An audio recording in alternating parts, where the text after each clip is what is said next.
Hola a todos, bienvenidos a un nuevo video. En esta ocasión, junto con mi compañero, vamos a realizar el avance un poco más del capítulo 4. En esta ocasión, los sistemas inversos. En el contexto de los sistemas LTI, es decir, sistemas lineales invariantes en el tiempo, nos dice que cuando una señal x de n pasa por un sistema LTI, obtenemos la salida y de n a través de la convolución. Pero a veces solo conocemos la salida y queremos recuperar la señal original. Por eso usamos el sistema inverso. En el, como se muestra en esta figura, el sistema original transforma x de n a y de n. Luego en un sistema, en este caso t a la menos 1 o sistema inverso, toma la salida y reconstruye la entrada. Y esta es básicamente la idea del sistema inverso. Aunque matemáticamente un sistema inverso es aquel que, cuando aplica después del sistema original, produce la identidad. Es decir, que tenemos esta ecuación, donde nos da que el sistema inverso es por el sistema de x de n, nos da igualdad a la señal de x de n. ¿Cómo se obtiene un sistema inverso? Nosotros necesitamos conocer la respuesta impulsional del sistema original, ya sea HDN, y bueno, o en este caso su respuesta en frecuencia, ya sea H en omega. Esto se logra mediante un proceso de identificación del sistema que consiste en aplicar señales conocidas y observar las salidas. Hay aplicaciones donde interesa encontrar x de n a partir de y de n. La operación matemática que se realiza es el sistema inverso de la de convolución. Es básicamente deshacer la convolución que hizo el sistema original. Como un pequeño ejemplo tenemos lo siguiente. Nos dice que supongamos que una señal x de n pasa por un sistema LTI con respuesta al impulso h de n y obtenemos y de n. Queremos recuperar x de n usando la operación inversa, es decir, haciendo la deconvolución. Entonces, anotamos nuestros datos, la entrada original x de n, que es 1, 2 y 3, el sistema o respuesta al impulso, que es h de n, nos da igual a 1 y 0,5, y la salida de y de n, o la convolución entre x de n y h de n. Sin embargo, queremos obtener h de n a partir de y de n y h de n. Entonces, codificamos en MATLAB y nuestra señal de origen, aquí está, más la respuesta al impulso, la salida del sistema que es la acumulación de x y h. Y aquí recuperamos la señal original con el comando de conf, de que trata de y h. Aquí graficamos, que nos da las siguientes gráficas, que la señal original xn ya es 1, 2 y 3. La salida del sistema es igual a y de n, que nos da 1, 2,5, 4 y 1, y 1,5, perdón. Y la señal recuperada, que es xn, la señal original, que nos da 1, 2 y 3. Este es muy útil, de los sistemas inversos, es muy útil en aplicaciones como, eh, bueno, como comunicaciones, procesamiento de imágenes y restauración de audio, etc. En resumen, un sistema inverso nos permite recuperar la señal original siempre que conozcamos bien las características del sistema. Esto es clave en muchas aplicaciones reales con la fidelidad de la señal es importante. Como posterior punto tenemos la invertibilidad del sistema LTI. Un sistema es invertible si es que podemos recuperar su entrada original a partir de la salida, sin pérdida de información. Matemáticamente, esto se expresa de que si y de n es igual al sistema t de x de n, entonces debe existir un sistema inverso, tal que x de n es el sistema inverso de y de n. En sistemas LTI, esta operación se basa en la convolución. Si el sistema original tiene una respuesta impulsiva h de n, el sistema tendrá respuesta de h sub 1 de n, tal que aquí tenemos h de n por h sub 1 de n es igual a delta de n. Sin embargo, en el dominio de la transformada z, esto se traduce como h de z por h sub 1 de z es igual a 1, tal que h de 1 de z es igual a 1 sobre hz. También nos dice que si el sistema original es racional, con h de z es igual a b de z sobre a de z, entonces su inverso será a de z sobre b de z. Es decir, los ceros y los polos se intercambian. Finalmente, esto implica algo muy importante, que si el sistema FIR, que es de solo ceros, su inverso será IIR con polos y así viceversa. FIR es la respuesta impulsiva finita y IIR es la respuesta impulsiva infinita. Ahora tenemos el siguiente ejemplo, 4.9, que nos dice determina el sistema inverso de h de n, que es igual a u de n. Entonces, cuya transformada es h de z es igual a 1 sobre 1 menos z elevado a menos 1. Su inverso que veremos es h sub 1 de n va a ser igual a delta menos delta de n menos 1.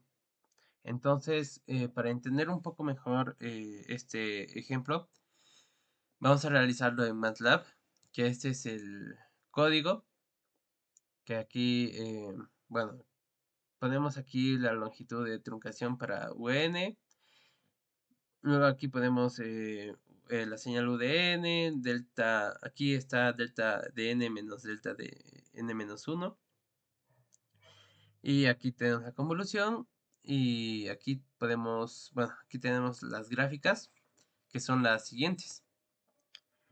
En la primera gráfica, que es esta, tenemos h de n, que es igual a u de n.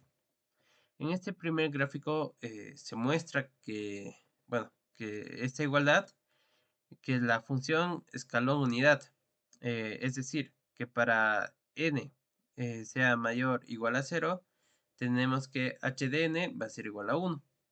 Sin embargo, para n menor a 0, h de n va a ser igual a 0. Visualmente aquí tenemos una recta en 1 a partir de 0. Para el segundo gráfico tenemos que h sub 1 de n es igual a delta de n menos delta de n menos 1. Aquí está la respuesta al impulso inverso, es decir, un pulso de amplitud que sea más 1 en n igual a 0 y un pulso de amplitud en menos 1 cuando, bueno, en n menos 1. Luego, en el resto va a ser igual a 0. Esto corresponde a delta de n menos delta de n menos 1. Por último, tenemos este gráfico que nos dice, bueno, es y de n por h sub 1. En este último panel o gráfica, vemos la convolución de u de n con delta de n menos delta de n menos 1. Aparece un único valor de 1, que eso nos da, o sea, cuando n es igual a 0. Por tanto, entonces tenemos que y de n va a ser necesariamente igual a delta de n, confirmando que h de 1 es inverso. Con este ejemplo hemos verificado gráficamente que dividir eh, aquí 1 entre 1 menos z elevado a menos 1 por la transformada de, eh, o sea, por h de z equivale a solucionar con delta de n menos delta de n menos 1 con el escalón con dos pulsos y la delta final. Por siguiente, tenemos el ejemplo 4.10, que nos dice determina el sistema inverso del sistema con respuesta impulsional de h de n es igual a delta de n menos delta de n menos 1. Con h de z va a ser igual a 1 sobre 1 menos z a la menos 1. Y su inversa causal va a ser h sub 1 de n igual a u de n. Y de aquí, de contraparte, tenemos eh,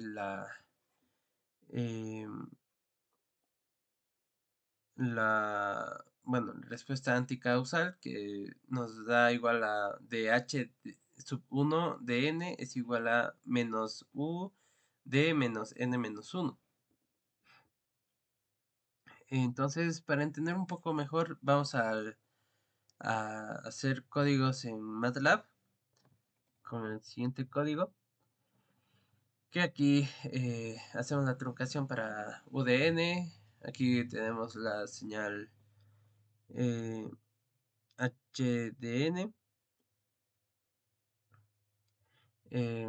Aquí tenemos UDN igual.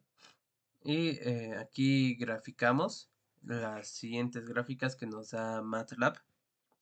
La primera gráfica nos dice que este gráfico muestra HDN, que es igual a delta de n menos delta menos 1. Nos dice que cuando es más 1, en n es igual a 0 y es menos 1 cuando n es igual a 1. 0 en cualquier punto y este es un par de pulsos muy puntuales, por así decirlo. En el sistema 2 tenemos h sub 1 de n, que es igual a u de n, aquí tomamos solamente casual, que nos dice que aquí vemos el inverso casual, que es el escalón unitario u de n, vale 1 cuando n es mayor o igual a 0 y 0 cuando es menor de 0. En esto deshace o de convolución exactamente el par de pulsos de H. Entonces, en en el tercer gráfico nos dice que la acumulación de delta de n menos delta de n menos 1 con un unitario u de n, que el pulso del valor 1, aquí podemos ver, en n igual a 0.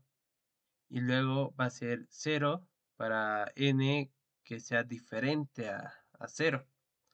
Nuevamente aquí tenemos que y de n va a ser igual a delta de n. Es lo que demostraría la invertibilidad casual. En resumen, si partimos de h de z, que va a ser igual a 1 sobre 1 menos z a la menos 1, que ese es su inverso casual, que en tiempo es u de n.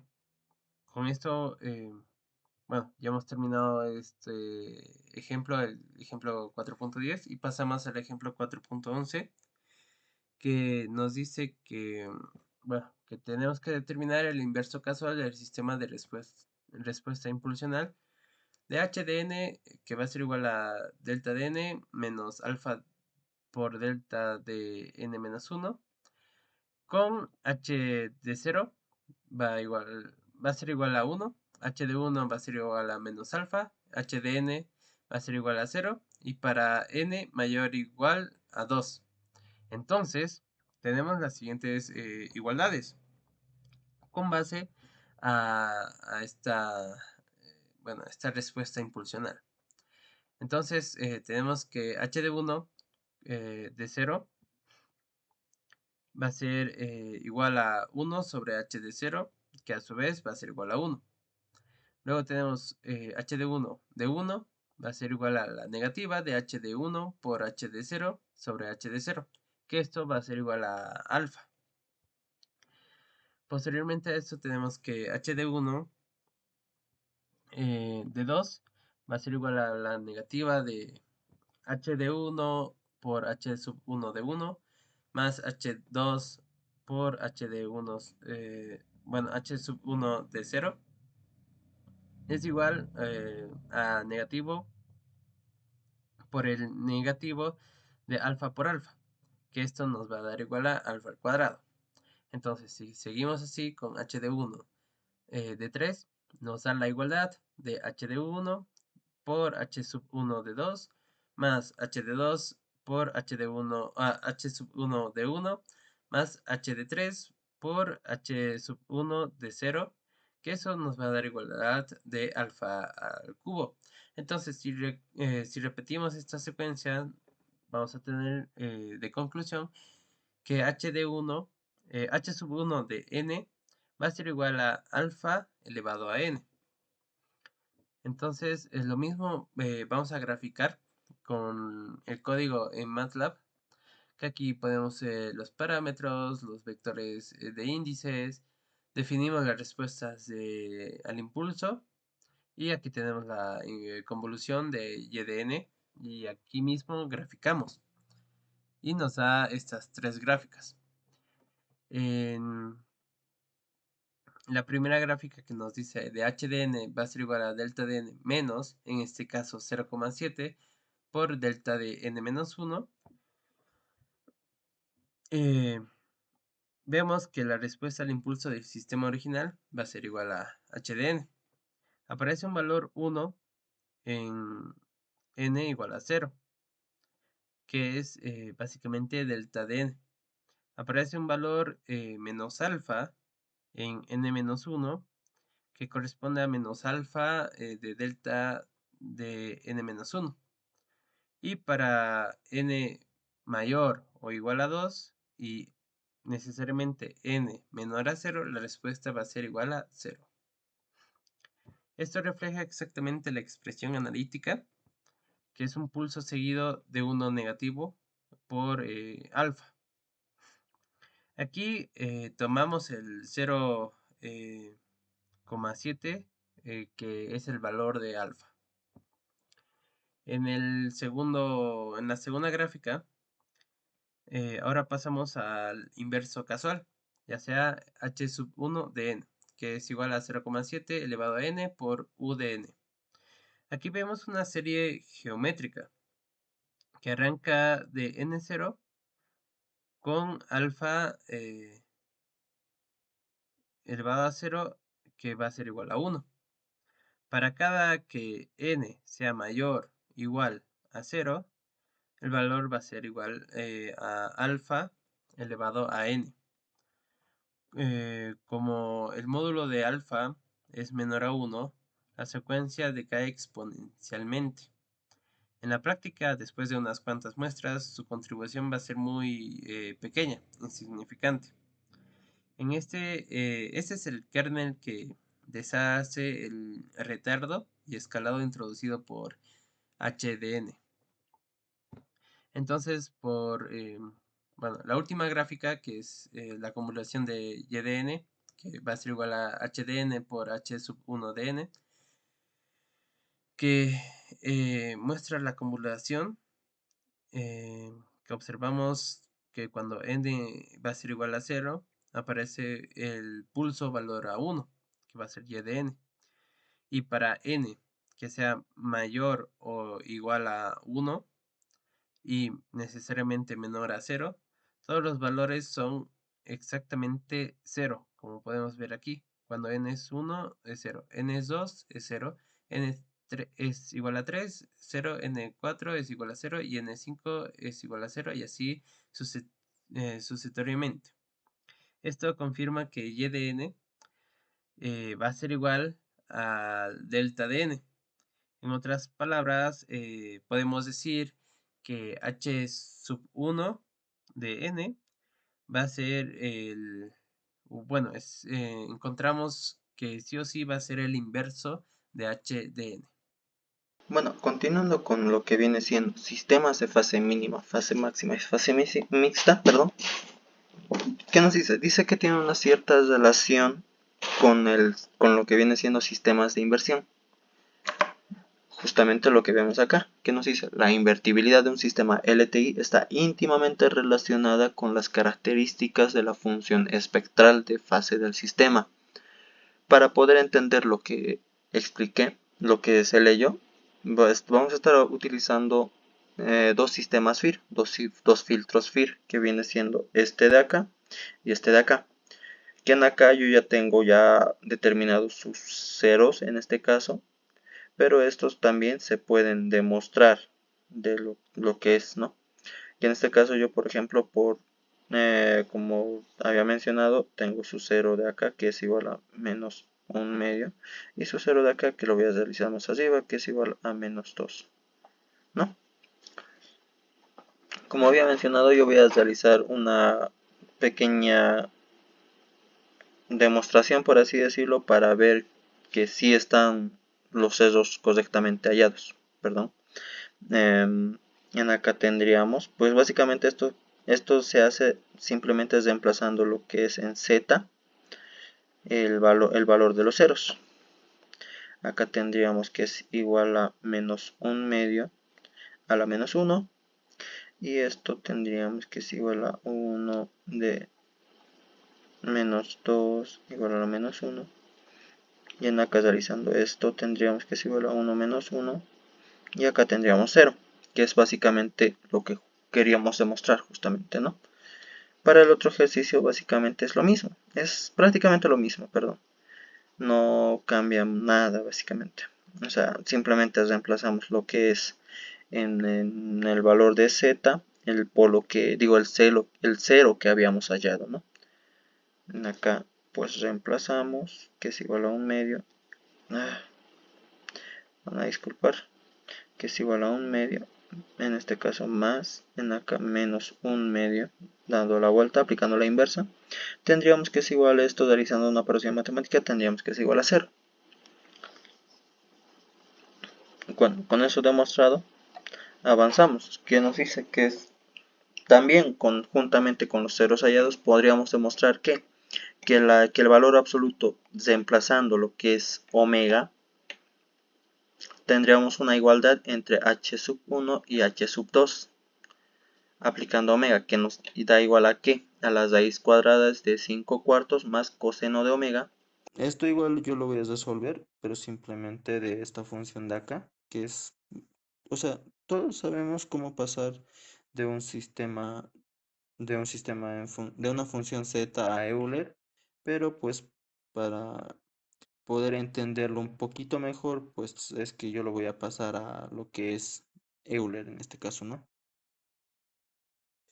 Bueno, bien sabemos que para pasar a Euler tendríamos que reemplazar lo que es z en función de o Euler, que es igual a j de omega. Como en este caso nuestro z está a la menos 1, pues simplemente en este caso lo estaríamos pasando lo que es con el signo negativo, ¿no? Bueno, reemplazando tendríamos que es igual a 1 más un medio por elevado a la menos j de omega. Aquí también sabemos que Euler o es igual de j a la omega, en nuestro caso menos, va a ser igual a ¿qué? A coseno de omega menos por el signo de acá, j, perdón, j seno de omega, pues esto vendríamos a reemplazarlo acá, que es igual a, esto lo voy a borrar, no, perdón, que es igual a ¿qué? A un medio entre paréntesis coseno de omega menos j seno de omega, ¿no?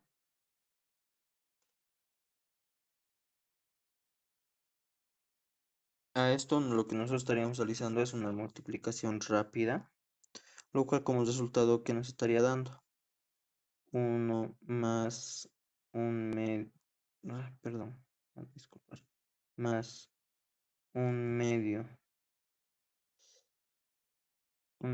coseno de omega menos un medio, perdón, es un medio seno de omega, ¿no? Básicamente estaríamos teniendo esta función de acá, lo que es esto, ¿no? En acá pues estaríamos separando de la parte real, en acá me olvidé poner la j, menos j, la parte real y la parte imaginaria, ¿no? En este caso esta es la parte real y este vendría siendo la parte imaginaria. Pues a esto lo estaríamos pasando con la función al valor absoluto de h en función de omega, ¿no? Nos estaría quedando como así, básicamente. Estaríamos multiplicando sobre primeramente la parte real, como bien sabemos, que es igual a un medio coseno de omega elevado al cuadrado más un medio seno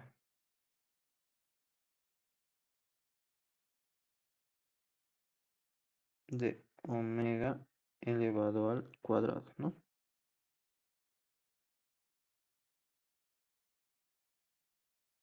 Si expandimos todo esto, es decir, si resolvemos cada uno de estos, lo que nos va a quedar va a ser ¿qué? Nos va a quedar que es igual a raíz cuadrada de uno más coseno de omega más un cuarto coseno al cuadrado de omega más seno al cuadrado de omega, ¿no? Todo esto está en paréntesis en esta función. Nos estaría quedando esto. Y como bien sabemos que esta función de acá con esta función de acá, es decir, coseno cuadrado de cualquier ángulo o función, nos más seno al cuadrado, en este caso estamos utilizando omega, es igual a 1. Esto básicamente estaría quedando simplificado a 1. Y pues como resultado nos estaría quedando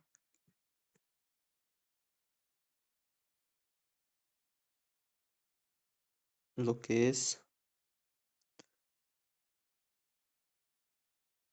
1 más coseno de omega más un cuarto. Y realizando la suma de estos números, nos quedaría como resultado que es igual a 5 cuartos más coseno de omega, que es básicamente lo que tenemos acá, ¿no? Eso sería, o sea, con uno de esos estaría demostrado. El otro, realizamos el mismo procedimiento básicamente y teóricamente nos tendría que salir lo mismo, ¿no? Pero con eso quedaría demostrado una igualdad. Para hallar la fase, en este caso, de la primera función o h sub 1, tenemos que, en acá lo que estamos haciendo es multiplicarlo por z, perdón, por z a la menos 1, que es nuestra función de z de esta acá, ¿no? Y pues nos está quedando, en este caso, z a la menos 1 por z más un medio.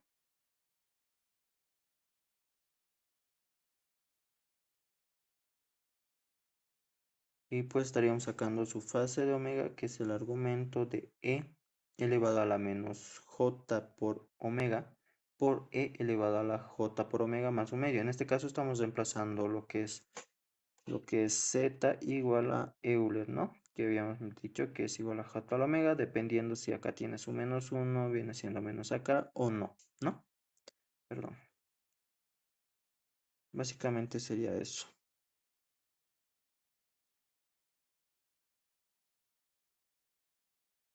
Y pues acá lo que estamos haciendo es realizando el reemplazo y lo que es Euler igual a a Euler de J por omega es lo que habíamos mencionado anteriormente, que es igual a más seno de esta es su función. Pues realizando los ejercicios nos quedaría como resultado esta de acá. Y en acá para h sub 2 o para la función 2, sacando su fase, tendríamos que es igual a ¿qué? H sub 2 es igual a un medio, lo que habíamos hecho anteriormente. Estamos simplemente multiplicando por z a la menos uno, pues reemplazando lo que es z igual a Euler, pues y Euler igual a la función de coseno de omega más o menos, dependiendo de j por seno de omega, nos quedaría como resultado esto de acá, que como bien se puede ver casi similar a simple vista, lo que lo cambia es esta función de acá, lo que es sus ceros, ¿no? Y esto lo podemos diferenciar en acá, en nuestras gráficas de acá. En acá tenemos que nuestra gráfica es igual a menos un medio, nuestro cero, como podemos observar acá, y en acá es igual a menos 2, que estaría más o menos como por acá, ¿no? Menos 2. Ok, si se pudieran dar cuenta, esta función de acá viene siendo la misma función que habíamos encontrado anteriormente, que es la h sub 1, que nos daba igual a que habíamos mencionado que su polo era, digo, perdón, su cero era igual a menos un medio, ¿no? Esta viene siendo una función digo, un sistema de fase mínima. ¿Por qué? Porque cuando realizamos lo que es, mm, ¿qué nos dice para esto? Que hay que pasar de h de omega menos h de pi, perdón, en acá pi de h de cero nos tiene que dar como resultado cero. Básicamente nos dice eso, es decir, que pasamos de acá desde pi a cero, que habíamos dicho acá, ¿no? Mm, y otro punto también importante era que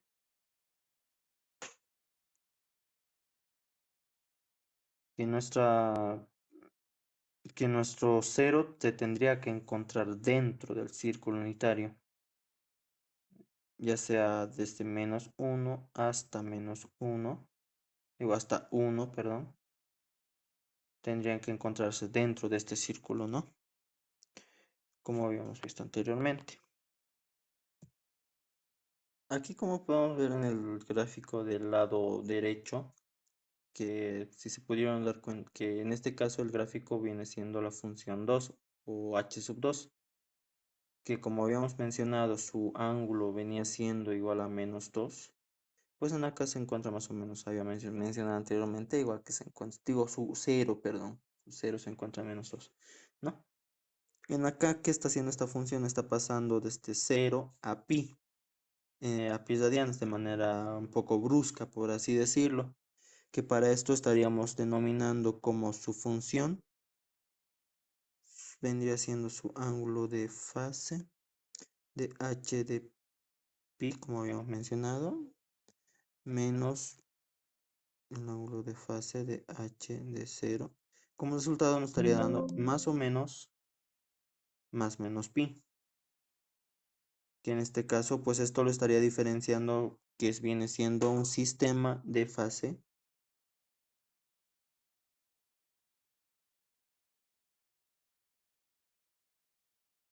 máxima. Uno porque pasa de pi a 0 en el lado de radianes, perdón, máxima. Y otra pues porque su cero se encontraría fuera del círculo unitario, ¿no? En este caso, como bien había mencionado, que esta función, por así decirlo, el sistema de fase máxima hace un cambio muy abrupto, que en este caso estaríamos notando acá. Es decir, o sea, lo que nosotros buscamos al momento de realizar un sistema es que los cambios sean casi lineales, es decir, casi que una sola línea y constante, pero no siempre es posible, ¿no? Que en este caso, pues, a comparación de lo que es sistemas de fase mínima, tendríamos unos cambios mucho más cerrados, es decir, mucho más mm, delicados, por así decirlo, no tan bruscos, no tan fuertes unos cambios, ¿no? Por eso es que sería un poquito recomendable, por así decirlo, usar lo que es un sistema de fase mínima. ¿Por qué? Porque al momento de pasar de pi a cero, como podemos observar en la gráfica, las pendientes de las curvas son mayores que las curvas de fase mínima, en el caso de la fase máxima, ¿no? Bueno, acá continuando, tenemos lo que vendría siendo quizá una interpretación matemática de la función cotangente y que el alfa y que pues nuestro alfa estaría viniendo a ser nuestro cero, ¿no? Que en acá nos explica lo que anteriormente había mencionado, que si nuestro cero es mayor, en acá, ¿no? Se encuentra que si nuestro cero es menor que pi, digo menor que uno, es decir, que se encuentra dentro del círculo unitario, vendría siendo este de acá es pi. Van a disculpar el error de type. Vendría siendo un sistema de fase mínima. Y en acá justamente también nos encontramos lo que habíamos mencionado la ecuación de hace rato, que si pasa de pi a cero, que nos tendría que dar cero, ¿no? Y mientras que si nuestro cero, o en este caso alfa, aquí lo estamos tomando, viene siendo mayor que 1 o que el círculo unitario, vendría siendo un sistema de fase máxima. Y en acá también podemos observar lo que es la función, ¿no? La misma función en el término de arco tangente, que justamente acá explicamos lo mismo, ¿no? Mm, En un sistema, bueno, continuando, perdón, en un sistema FIR de longitud m más 1, es decir, m ceros, su respuesta de frecuencia se estaría expresando de esta manera. En acá lo que estamos haciendo, bueno, en mi caso lo que yo estoy intentando hacer es pues tomar varios ceros de varios sistemas, es decir, múltiples ceros que pues en acá estaríamos lo que es identificando, o sea, en un sistema grande, por así decirlo, estaríamos identificando si es un sistema de fase mínima, máxima o mixta. En este caso, si todos los ceros de cada una de estas funciones, por ejemplo, en acá si z1 es igual, si en esta función de acá, perdón, nuestro polo sería 0 y en esta otra función 0 y así sucesivamente, es decir, o sea, perdón, si nuestros ceros se encontrarían dentro del círculo unitario, el cambio neto de fase sería en 0, es decir, sería un sistema de fase mínima. En cambio, si nuestros ceros en cada una de estas funciones se encontrarían, por ejemplo, un menos 2, por ejemplo, que este vendría siendo ya mayor que 1 o menos 1, pues vendría siendo un sistema de fase máxima, que su cambio neto de fase vendría siendo desde la fase de h de pi menos la fase de h de 0, nos estaría dando igual de mpi, es decir, dependiendo del número, ¿no? Que en este caso yo el valor de n, lo que estoy haciendo, pues si se confundieron, estoy tomando igual como normalmente lo conocemos n, pues yo lo estoy tomando como m, ¿no? Mientras que en el cambio de fase mixta, podemos tener acá un polo de -2, pero en acá podemos tener un polo de 1 medio o 0,5, que bien viene siendo. Estaríamos hablando de un sistema de fase mixta. O sea, en resumen nos está diciendo que algunos ceros dentro y otros fuera del círculo unitario, básicamente. El cambio neto de fase vendría siendo este de acá, que nos dice que el ángulo de fase de h de pi menos el ángulo de fase de h de 0 es menor que m por pi, ¿no? En acá pues estamos viendo unos ejemplitos, de hecho bastante simples, que pues en el cual vamos a estar determinando si es fase máxima, mixta o fase mínima. Que pues esto de hecho se realiza bastante fácil. En acá yo ya lo tengo como que hallado, por así decirlo. Pues, o sea, de esta manera pues estaríamos hallando simplemente ceros. Ya no nos estamos olvidando de momento, lo digo de momento, pues de lo que vienen siendo los polos, ¿no? Este viene siendo un sistema simplemente de puros ceros.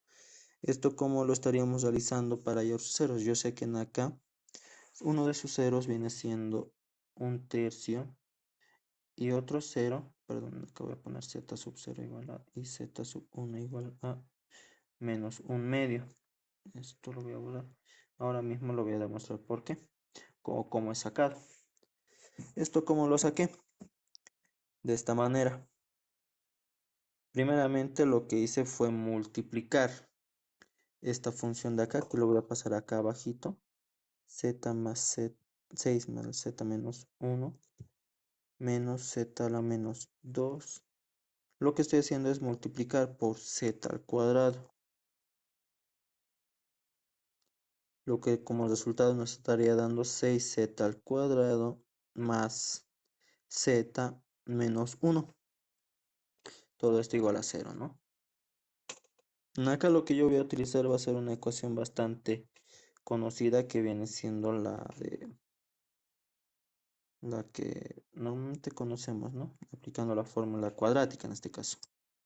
Lo cual aplicando sería igual a ¿qué? A más menos raíz cuadrada de 1 al cuadrado menos 4 por 6 por menos 1. Todo esto sobre 2 por 6 nos estarían dando como resultado, lo voy a pasar aquí abajito, eh, menos 1 más menos raíz de 25 sobre 12, ¿no? O también, que sería menos 1 más menos 5 sobre 12. Bueno, realizando esta operación de acá, tanto con el más como con el menos, nuestro z sub 1, sub 0, perdón, y z sub 1 nos estaría dando igual a qué. En este caso, por ejemplo, para z sub 0 estaríamos pasando con el signo positivo, igual a 12, igual a 4 sobre 12, igual a un tercio, ¿no? Lo que habíamos encontrado justamente acá, lo que había mencionado.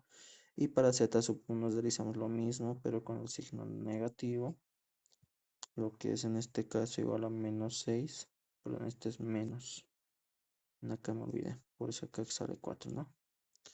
Nos estaría dando como resultado, es 12 menos un medio, lo que justamente había encontrado acá. Bueno, esto para la primera función, ¿no? Para la función de fase mixta, que es la que voy a la siguiente que voy a realizar. Bueno, de todas maneras, todas se realizan de esa manera, multiplicando por z, dependiendo que z esté ahí, digamos, ¿no? O sea, si fuese z igual a la menos 3, pues lo estaríamos multiplicando por z al cubo.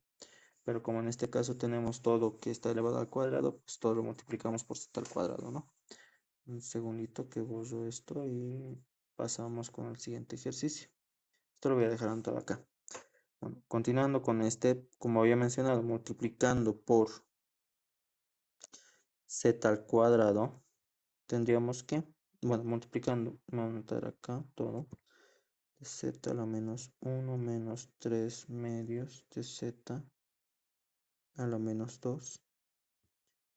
Tendríamos que, acá tendríamos z cuadrado menos 5 medios z menos 3 medios, lo cual esto pasando a la fórmula cuadrática tendríamos que, o sea, pasando a la fórmula cuadrática, a la ecuación cuadrática tendríamos que es igual a 5 medios más menos raíz cuadrada de menos 5 medios elevado al cuadrado menos 4 por 1 por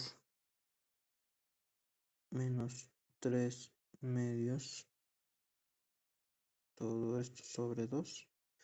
Realizando la operación acá, tendríamos como resultado igual a, acá abajito lo voy a realizar, 5 medios más, más menos, perdón, 7 medios, todo sobre 2.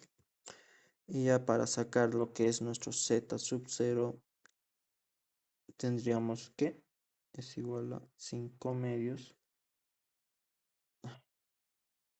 más 7 medios, ¿no?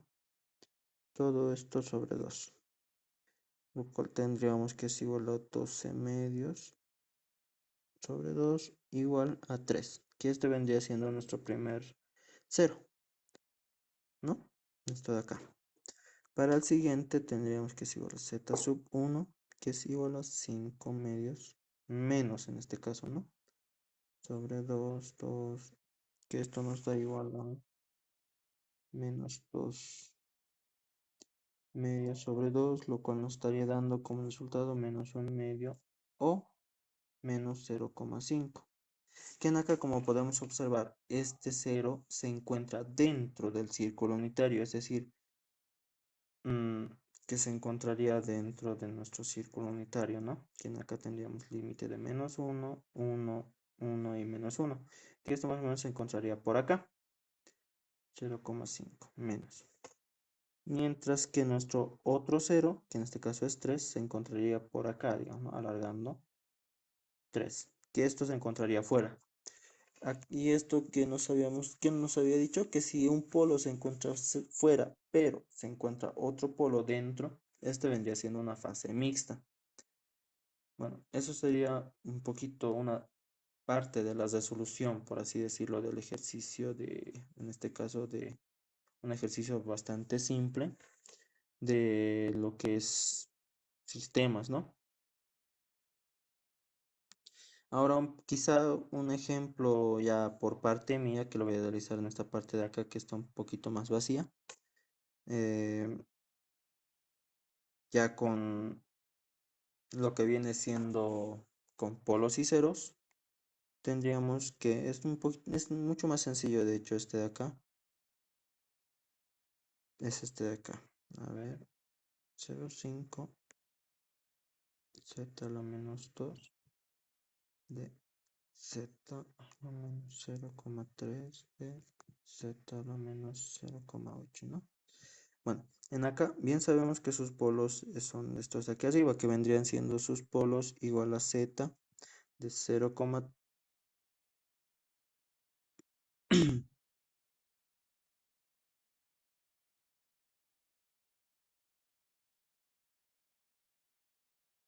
sus polos vendrían siendo, perdón, no los de aquí, yo me confundí. Sus polos vendrían siendo los de aquí abajo, que vendrían siendo igual a 0,3 y 0,8. Y sus ceros vendrían siendo, estos vienen siendo los polos, y sus ceros vendrían siendo igual a 0,5, que este, como bien podemos observar, se encuentra dentro del círculo unitario. Yo le voy a poner una D acá para poder diferenciarlo. Y acá tendríamos este otro que vendría siendo, perdón, y, z igual a 2, que este se encuentra fuera, ¿no? Fuera del círculo unitario. Este igual vendría siendo una función mixta, un sistema de fase mixta en este caso, ¿no? Una cosa que estaba olvidando mencionar era que, bueno, en este caso son dos cosas, ¿no? Que, por ejemplo, en el sistema, en el caso de lo que viene siendo fase mínima, son los únicos que son los que se pueden realizar la inversión. Lo que inicialmente había mencionado de que hay cierta relación, por así decirlo, con el tema de sistemas de inversión, ¿no? En este caso, pues los de fase mínima son los únicos, en este caso, los que se estarían aplicando, en este caso, el sistema de inversión, los que se podrían invertir, por así decirlo, ¿no? Y pues anteriormente habíamos estudiado lo que vendría siendo un sistema FIR, que en este caso, pues en el sistema FIR solo habíamos estudiado lo que vendrían siendo sus ceros, sin la necesidad de depender de sus polos. Pero en este caso, en este sistema que vendría siendo un sistema IIR, descrito por esta función de transferencia, que nos dice que para este caso se denomina que fase mínima es fase mínima si todos sus polos y ceros se encuentran dentro del círculo unitario, lo que nos implica que además el sistema es estable y causal, como bien lo dice acá. ¿Para esto qué? ¿Qué nos dice? Que como había dado como ejemplo un ejercicio de acá, porque acá lo tengo anotado, que es igual a z igual a menos 5 de z igual a menos 2, que es igual a z menos 3. Esto nos va a servir mucho para poder entenderle. 8. En acá habíamos dicho que sus ceros eran igual a qué, igual a 0,5 y igual a menos 2. Y sus polos eran igual a 0,3 igual a 0,8, ¿no? Bueno, en acá lo que nos está diciendo es que tanto los ceros y los polos tendrían que estar dentro del círculo unitario. O tendrían que ser igual menos que 1, en este caso, ¿no? Que el círculo unitario vendría siendo como una barrera, por así decirlo. Mientras que para que un sistema sea un sistema de fase máxima, estos se tienen que encontrar tanto como el polo y el cero se tendrían que encontrar fuera del círculo unitario, como bien lo dice acá, ¿no? A pesar de ser un sistema causal y estable, todos los ceros tendrían que estar fuera del círculo unitario, entonces sería un sistema de fase máxima. Mientras que para un sistema de fase mixta, nos dice que si solo alguno de sus ceros están fuera del círculo unitario o sus polos, que en este caso, como podemos observar acá, sus ceros, uno está dentro y otro está fuera. Si en este caso esto sería, por ejemplo, 0,4, por ejemplo, en acá pondríamos menos 0,4. Esto vendría siendo un sistema de fase mínima. ¿Por qué? Porque tanto como sus polos como sus ceros se encuentran dentro del círculo unitario. Pero si en acá, en caso este de acá, pasaría a ser, yo que sé, un 1,2, por ejemplo, solo por anotar, uno de sus polos afectaría en este caso, ¿no? Que este vendría siendo ya no sería un sistema de fase mínima, sino vendría siendo un sistema de fase mixta. Bueno, continuando, nos decía lo que había mencionado anteriormente, puesto que el inverso de h de z es igual a h a la menos 1 de z igual a la z sobre b de z, entonces deducimos que lo anterior, que el inverso de un sistema de fase mínima establece que es también un sistema de fase mínima. Lo que había mencionado, que solo los sistemas de fase mínima son los que se pueden invertir o son los que se puede aplicar el sistema de inversión.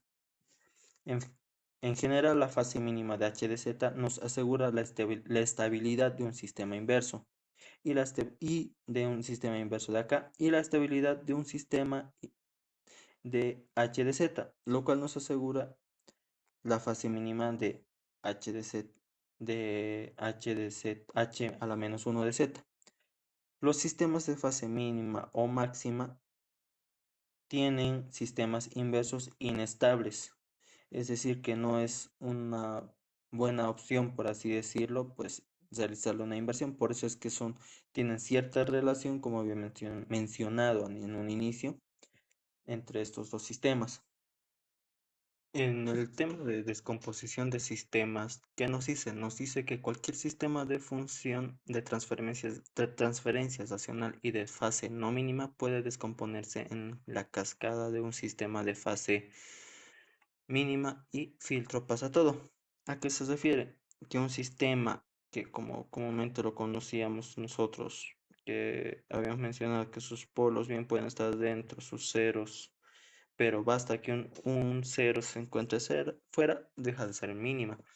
Acá nos dice que un sistema mínimo, de fase mínima no puede descomponerse, mientras que un sistema de fase no mínima puede descomponerse en base de cascada de un sistema de fase mínima y un filtro pasa todos, que vienen siendo este de acá y este de acá, ¿no? Bueno, siguiendo, pues, ¿qué nos dice? Que tenemos acá, por ejemplo, Para una descomposición para inversión estable, nos dice que tenemos sea h de z igual a b de z sobre a de z. El numerador b de z viene siendo nuestros ceros, en donde vamos a estar factorizando el b de z en b sub 1 de z y b sub 2 de z, donde b sub 1 de z tiene todas sus raíces dentro del círculo unitario, mientras que b sub 2 de z tiene todas sus raíces fuera, lo que implica que vamos a estar invirtiendo el b sub 2 de z. Es decir, por ejemplo, si teníamos un 0 en lo que viene siendo igual a 3, digamos. Si lo invertimos a la menos 1, ¿qué nos queda? Que es igual a un tercio, ¿no? Y eso pues ya vendría siendo que está dentro del círculo unitario. Básicamente es eso. De esta manera lo que vamos a estar haciendo es teniendo en el HD en HD mínimos, por así decirlo, en fase de mínimos, vamos teniendo todo lo que se encuentre dentro del círculo unitario, tanto como los polos como los ceros, porque B sub 1 habíamos dicho que tiene todas sus raíces dentro del círculo unitario, mientras que B sub 2 ya invertido también tiene dentro del círculo unitario, mientras que el filtro pasa a todos es estable para todos los puntos de B sub 1 a la menos 1 que se encuentran dentro de de la circunferencia unitaria. Es decir, que nos va a aceptar tanto los que estén fuera y los que estén dentro, como en acá tenemos, ¿no? Realizando la operación nos quedaría esto de acá, perdón. Básicamente es eso. Además de que el filtro pasa a todos, es un filtro pasa a todos como los descritos anteriormente. Es de fase máxima al estar todos sus ceros fuera de la circunferencia unitaria. Este sistema de h de z de fase no mínima tiene el retardo del grupo, es decir, este de acá. Tenemos el retardo de grupo de la fase mínima, retardo de grupo del filtro pasa a todos, y viene siendo este el retardo de grupo general, ¿no? Puesto que el retardo de grupo del filtro pasa a todos es mayor que cero, para cuando cero es menor que omega y cuando omega es menor que cero, entonces podemos decir que entre todos los sistemas con igual respuesta de magnitud, el menor retardo del grupo lo tiene el sistema de fase mínima, como bien habíamos visto en la parte gráfica de acá. Habíamos dicho que esta gráfica de acá es una fase mínima, ¿verdad? Mínima. Mientras que este de acá viene siendo una fase máxima. ¿Por qué? ¿En qué es la diferencia? Uno era de que este pues viene siendo de pi a 0 siendo igual a 0, mientras que este siendo igual a más menos pi. Pero otra de las diferencias más notorias es el cambio un poco brusco, por así decirlo, de dirección de la onda, ¿no? En acá podemos observar nuestra escalera, por así decirlo, donde podemos estar observando qué tan pronunciada es el ángulo en el que está cambiando de dirección la onda.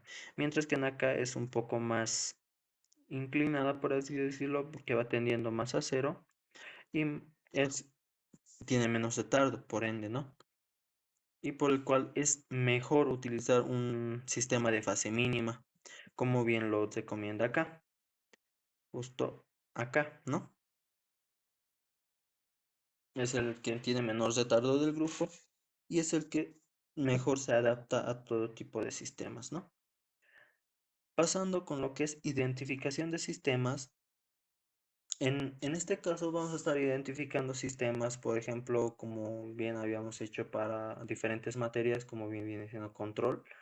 mm, Había que identificar sistemas, pero estos sistemas nosotros lo hacíamos de tal manera que sacábamos un valor e íbamos probando con la constante k, ¿verdad? En este caso vamos a estar viendo más maneras. Por ejemplo, esta es una manera de acá, que nos dice que es forma cerrada en el dominio Z para x de n y y de n. Entonces, h de n se obtiene de manera fácil con esta fórmula de acá, que viene siendo h de z igual a y de z sobre x de z.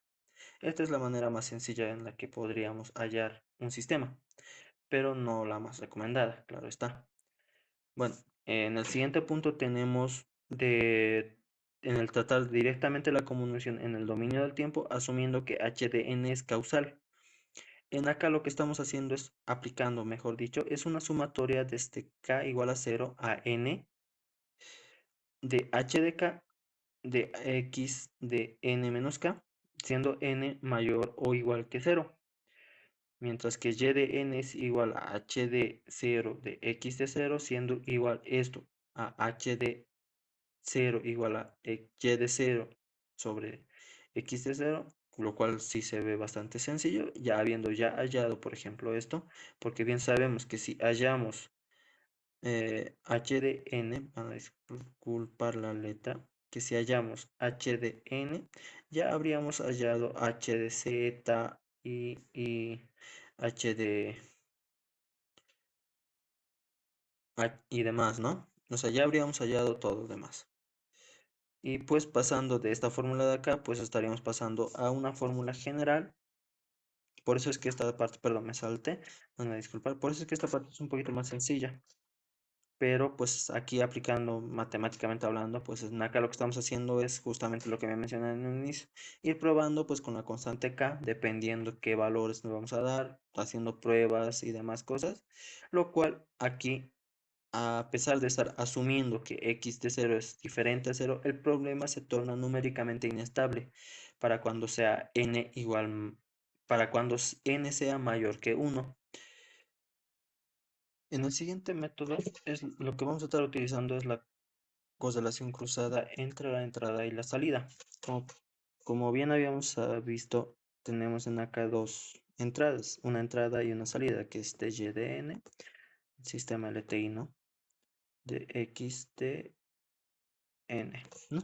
En acá tenemos, por ejemplo, un tipo serie, por así decirlo, en el cual estamos tratando de, bueno, estamos tratando de calcular, por así decirlo, lo que es para h de n, h de omega y demás, porque bien sabemos que si hallamos h de n, vamos a estar hallando h de omega o h de z.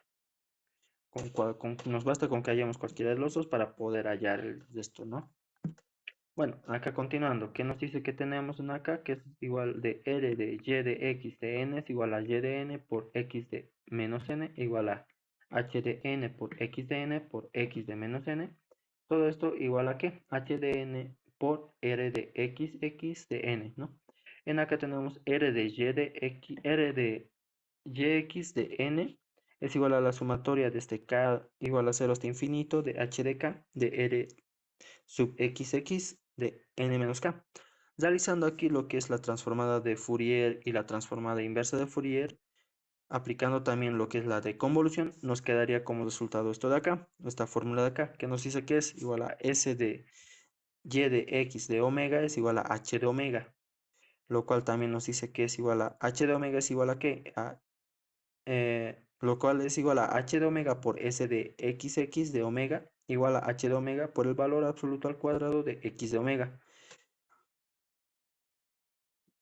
Y h de omega viene siendo igual a s de xx de omega sobre xx de omega, s de xx de omega, siendo esto igual a s de xx de omega todo sobre el valor absoluto de x de omega. Este, para este, para este método se aplica lo que es la fórmula de deconvolución para determinar h de n o también la transformada inversa de Fourier para hallar lo que es h de omega, ¿no? Bueno, ¿qué nos dice este método? En este método podemos tener lo que estamos eliminando, lo que es el ruido de la identificación. ¿A qué me refiero con esto? Aquí en acá habíamos dicho de que habíamos asumido de que, por ejemplo, mientras más el valor de n supere a 1, el problema va a tornar numéricamente hablando va a ser inestable, mientras que este otro método no va a ser inestable. Es decir, vamos a estar mejorando, porque al estar utilizando lo que es las correlaciones, la deconvolución, perdón, y demás, vamos a estar eliminando el término de ruido. para los que podrían alternar los resultados de, de los otros métodos, ¿no? Es justamente por eso que este método de acá es el que más se utiliza, el que más se recomienda para utilizar justamente para poder identificar lo que es un sistema, para poder hallar, para poder trabajarlo de mejor manera, ¿no? Por eso es que se recomienda este método. Bueno, eso habría sido todo sobre el tema de lo que viene siendo de sistemas de inversión. Espero hayan logrado entender todo y si no es el caso, pues no duden en preguntarnos o dejar sus comentarios, que nosotros vamos a estar atentos a sus comentarios para poderles responder lo más antes posible, ¿no? Bueno, eso sería todo. Muchas gracias.